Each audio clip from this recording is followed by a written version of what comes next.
Olá, pessoal! Sejam bem-vindos a mais uma aula do nosso Congresso Online de Emergências Clínicas de 2022. É uma honra para mim estar participando esse ano do Congresso.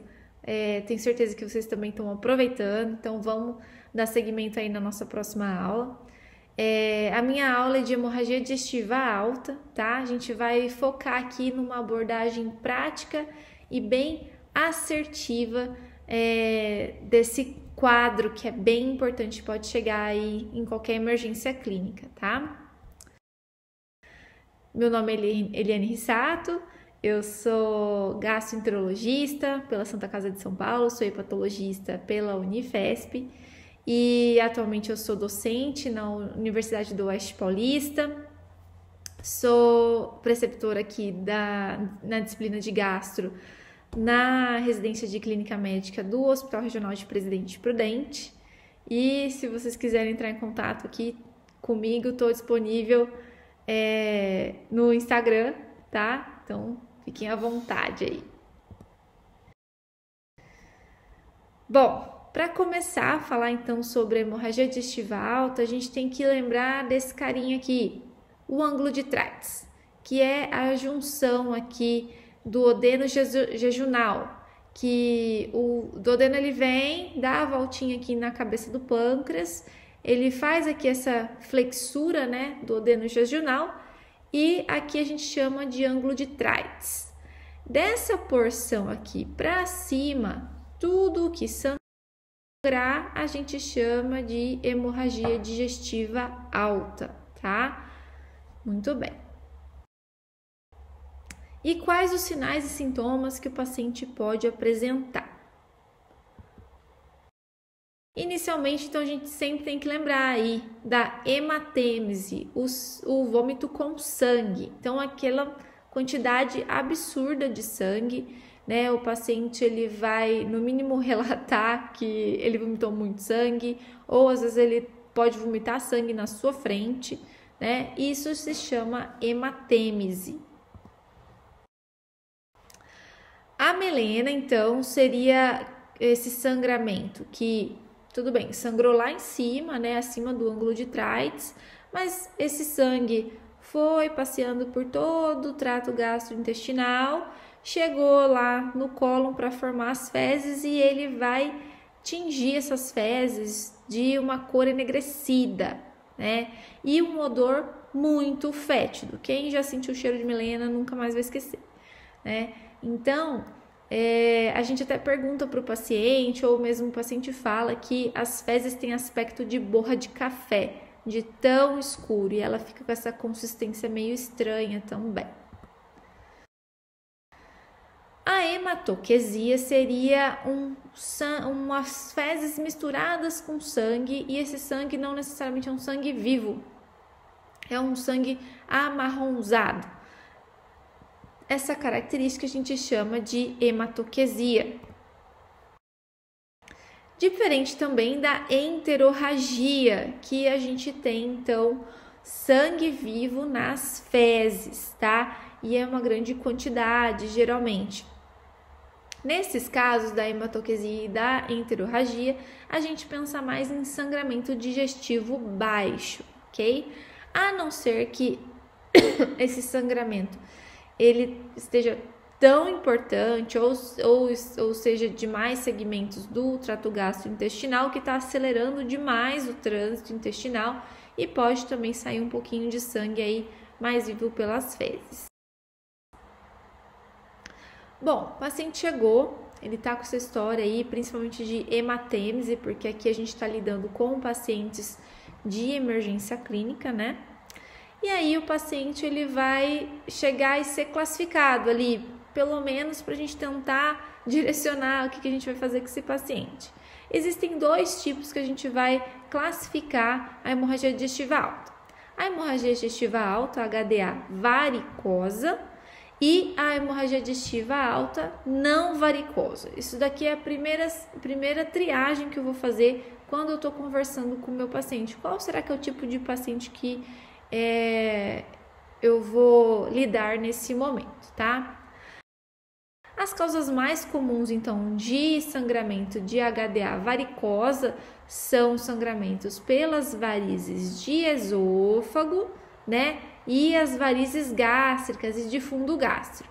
O que aconteceu aqui em geral? Eu tenho um aumento aqui da pressão da veia porta, né? Uma hipertensão portal. Pode ser, né? Na maioria das vezes é causada por cirrose, mas eu posso ter também uma trombose de veia porta, eu posso ter uma compressão extrínseca por algum motivo. E aí, esse aumento dessa pressão aqui vai aumentar também a pressão nessas veias gástricas e esofágicas, formando então essas varizes, tá? E quando sangra essas varizes, a gente tem realmente um grande volume de sangue e o paciente vai apresentar uma HDA importante. As HDAs não varicosas, as mais comuns, então, de longe vão ser as úlceras pépticas, né? Lembrando aqui, úlcera gástrica, úlcera duodenal. Em geral, essas úlceras, elas são únicas, né? E algumas outras lesões agudas da mucosa gastrointestinal e também podemos apresentar algumas esofagites, tá? Por exemplo, esofagite medicamentosa ou uma esofagite infecciosa, tá? Ou então uma esofagite, no caso de uma esofagite eosinofílica, né, que estiver muito inflamada, pode também causar HDA, tá? Outra causa, então, aí a gente considera um pouco menos comuns em relação àquelas primeiras, né, de sangramento não varicoso, seriam tumores benignos e malignos. E aí, então, a gente pensa tumor principalmente de esôfago, de estômago, né? Então, CA de esôfago, CA gástrico. A síndrome de Mallory-Weiss. Então, a gente vê aqui, ó, geralmente aquele paciente que ele é etilista, ele fez uma libação alcoólica, ele fez aquela êmese incoercível, acaba que ele lesa ali naquela porção esôfago-gástrica e faz ali uma laceração do esôfago, e isso é uma causa também de HDA. Existem também malformações vasculares, tá? Que podem aparecer aí no trato gastrointestinal como todo e no esôfago, no estômago, isso também pode acontecer. Angiodisplasias, angiomas e essa lesão aqui, que é a de Lafoix. Essa lesão é uma artéria aberrante, não existe uma explicação específica para isso, mas que ela também pode sangrar espontaneamente. Algumas úlceras de esôfago, pensar que úlcera de esôfago não é comum, a gente sempre tem que pensar em diagnóstico diferencial para neoplasia ou também para infecções e também uso de medicações. As úlceras de Cameron, que são úlceras gástricas também. A gastropatia hipertensiva portal, outra complicação da hipertensão portal. Então, a gente vê que o paciente ele pode ou não apresentar a gastropatia hipertensiva portal relacionado às varizes de esôfago e varizes gástricas. A gente vê esse aspecto aqui rendilhado e essa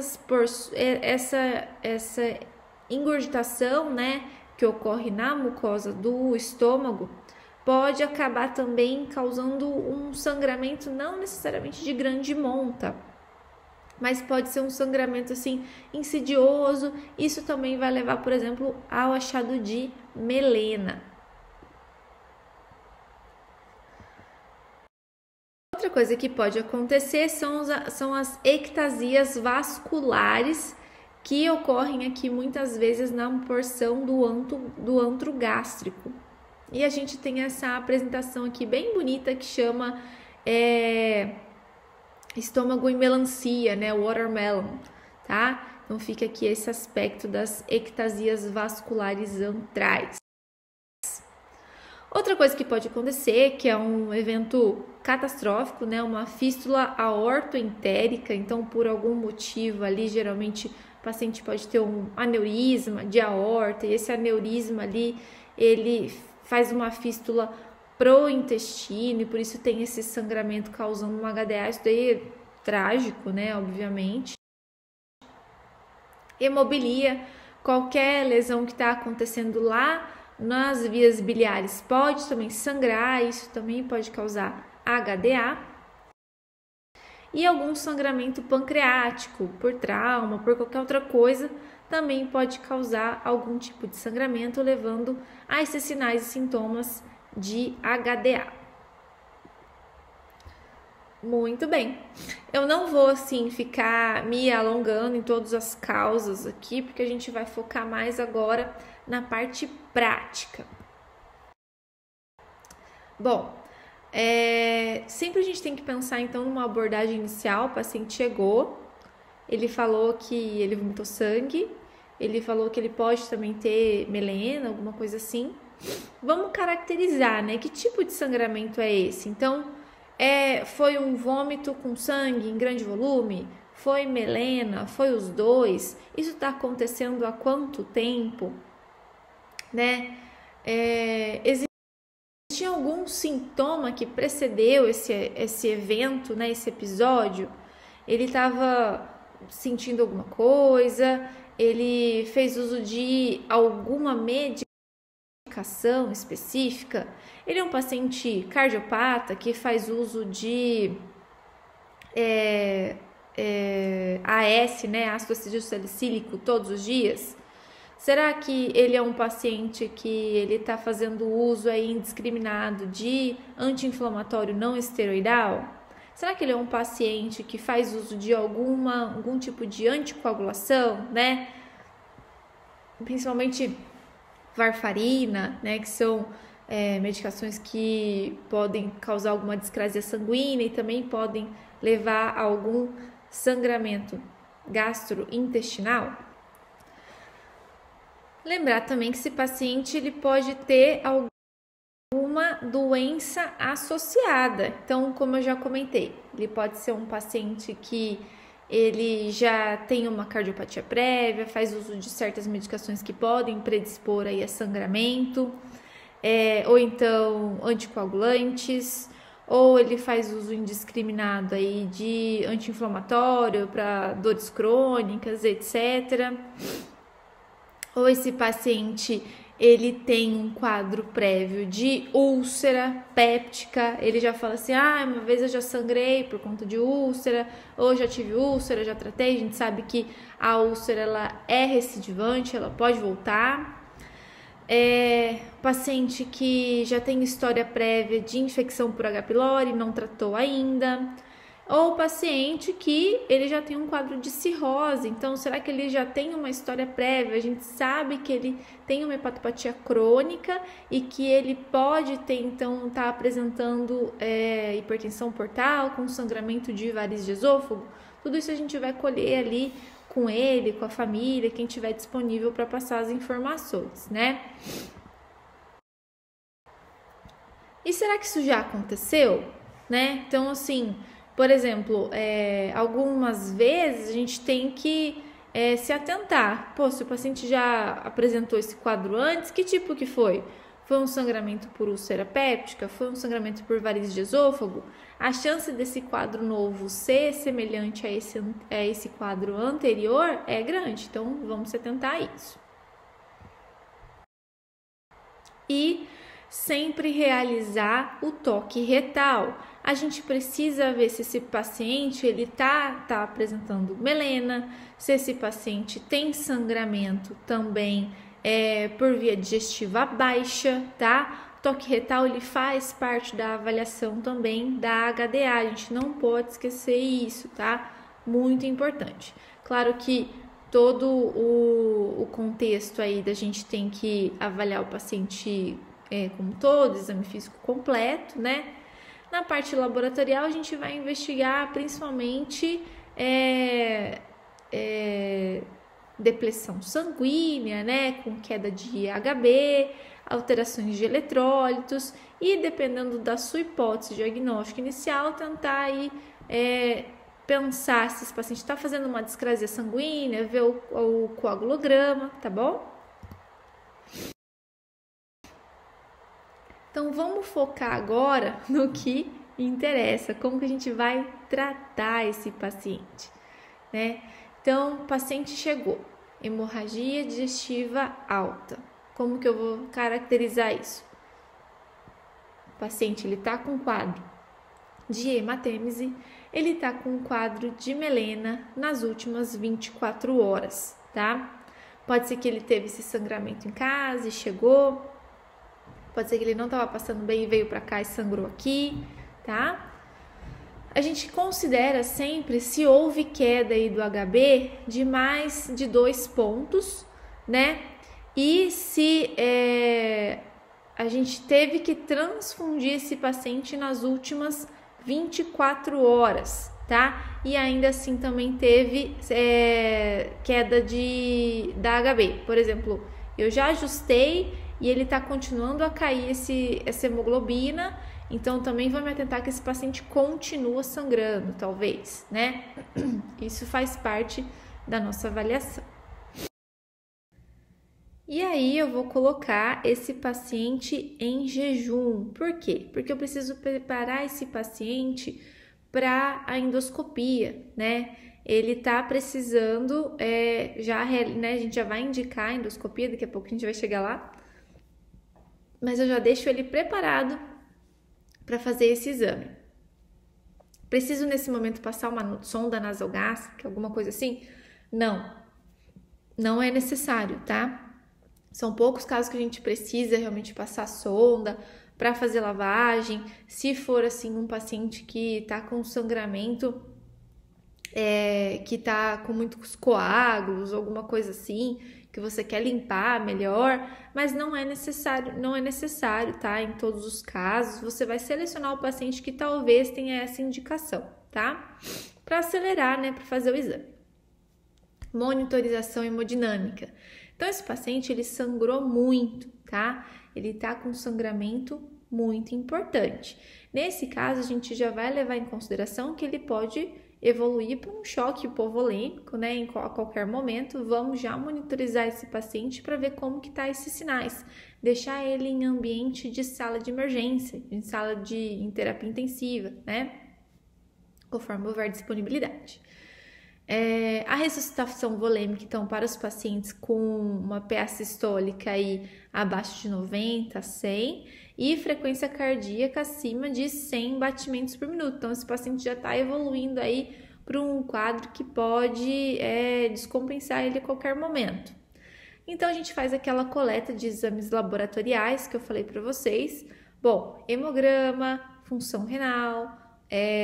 A gente tem que ver coagulograma também, para ver se tem discrasia sanguínea. A gente vai já nesse momento fazer uma transfusão de hemoderivados, principalmente quando o paciente já está apresentando um HB de 7 a 8. Vai corrigir coagulopatia, por exemplo, se ele tiver com o INR alargado por conta de uso de varfarina, ou se ele tiver com uma plaquetopenia grave, tá? E por último, se o paciente está apresentando uma hematêmese muito volumosa, com risco de broncoaspiração, ou se ele está já apresentando algum nível de rebaixamento de nível de consciência, a gente tem que pensar em realizar a intubação orotraqueal, tá? Não é todos os pacientes, então só quem precisa. Beleza, feito tudo isso, essa abordagem inicial, né? Colhi toda a historinha lá do jeito que a gente conversou, vou suspeitar. O paciente, ele é suspeita de uma HDA não varicosa ou ele é suspeita de uma HDA varicosa? Então, a gente vai seguir aí esses dois caminhos, né? Bom, se for uma suspeita de HDA não varicosa, a gente já vai iniciar para esse paciente um bolus de 80 miligramas de omeprazol, né? Intravenoso, e vai fazer uma manutenção em bomba de infusão 8 miligramas por hora de omeprazol. Como que eu faço isso? Eu já estou dando uma dica aqui, ó, 80 mg diluído em 100 ml de solução faz 10 ml hora, beleza? Já fica na conta. E na suspeita de uma HDA varicosa, eu já vou iniciar antibiótico profilaxia, tá? Para esse paciente. Por quê? Quando eu faço antibiótico profilaxia, eu já começo a evitar um ressangramento desse paciente. Qualquer paciente que ele fica infectado, ele tem liberação de diversas ocitocinas, inclusive óxido nitroso, que vai causar vasodilatação e pode levar a um novo sangramento aí nesse paciente. Então, isso é importantíssimo, tá? Então, os pacientes que são Child A, a gente já faz um norfloxacino 400 mg VO de 12 em 12, e os pacientes com Child B e C, ceftriaxone e V 1 grama a dia, tá? Então, isso aqui é antibiótico profilaxia que a gente já vai iniciar. Para esses pacientes, eu também já lanço mão de drogas vasoativas, tá? Eu tenho duas opções. Eu posso fazer a terlipressina, que é um derivado da vasopressina, a única droga que realmente provou melhora da sobrevida, né? Um real benefício dentro desse contexto de HDA varicosa. E o tratamento seria, então, 2 mg intravenoso em bolos e uma manutenção de 1 a 2 mg intravenoso de 4 em 4 horas, tá? Uma droga bem segura e pode causar algum desconforto abdominal, dor abdominal. Por quê? Porque essas drogas vasoativas vão causar uma vasoconstrição esplâncnica e isso vai melhorar essa pressão, né, da hipertensão portal e melhorar a pressão das varizes, tá? O octreotide é uma outra opção, a gente pode fazer então 50 microgramas IV em bolos e uma manutenção de 50 microgramas por hora.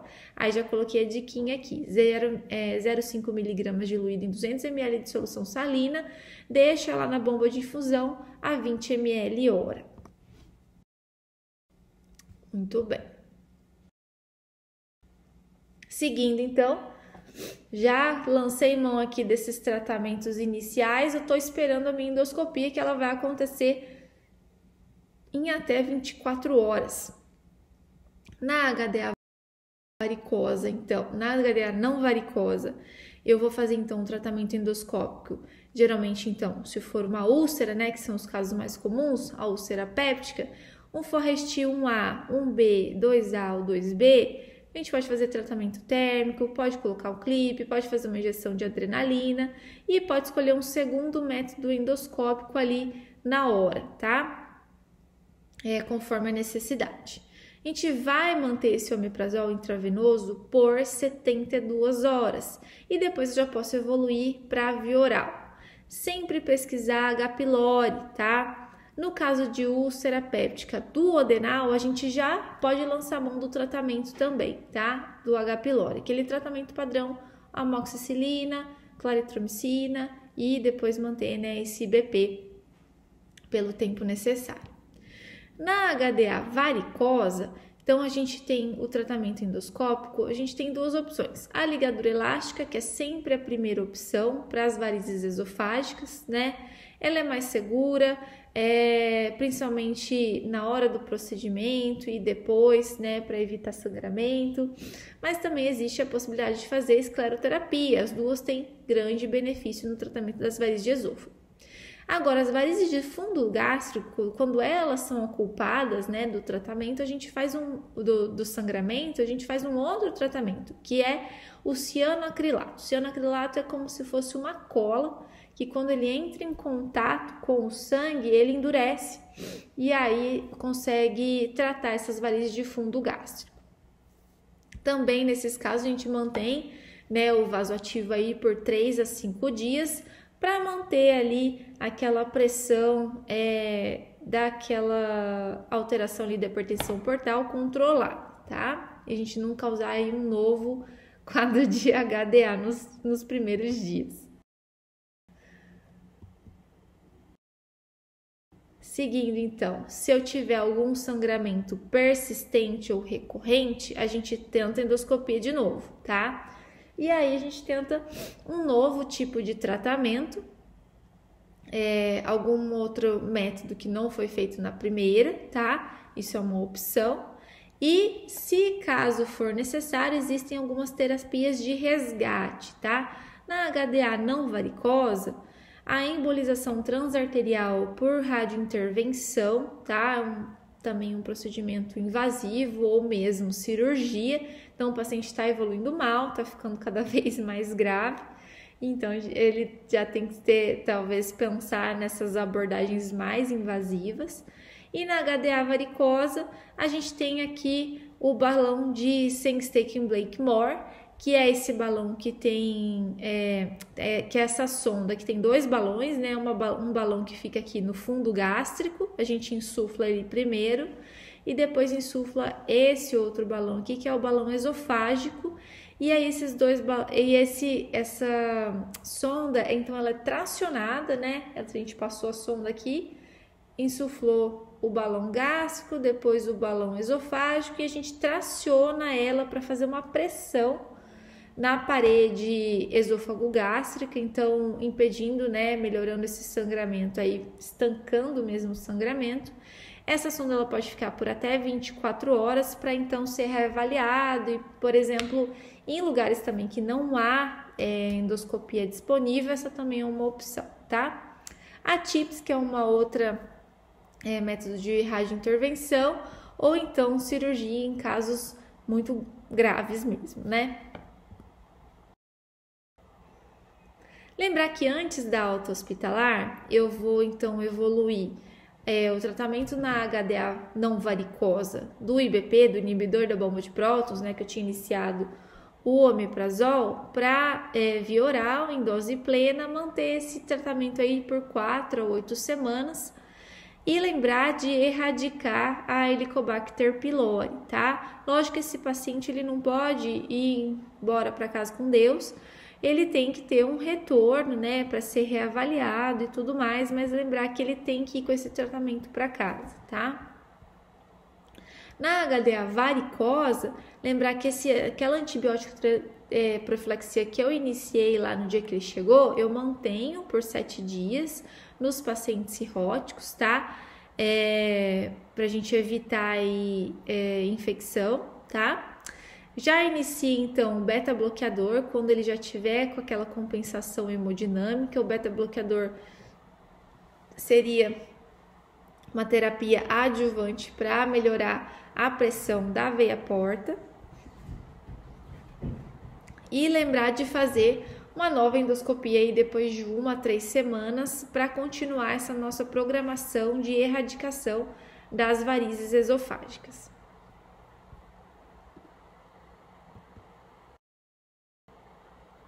Então, estamos chegando aqui na parte final da nossa aula. Fazer um resuminho aqui só para a gente memorizar tudo que a gente conversou hoje. Lembrar, então, de definir as características do sangramento, quais são os sinais e sintomas que esse paciente está tendo. Tentar diferenciar pela história, alguma coisa que o paciente te contou, a família te contou, para tentar diferenciar se é uma HDA varicosa, se é uma HDA não varicosa.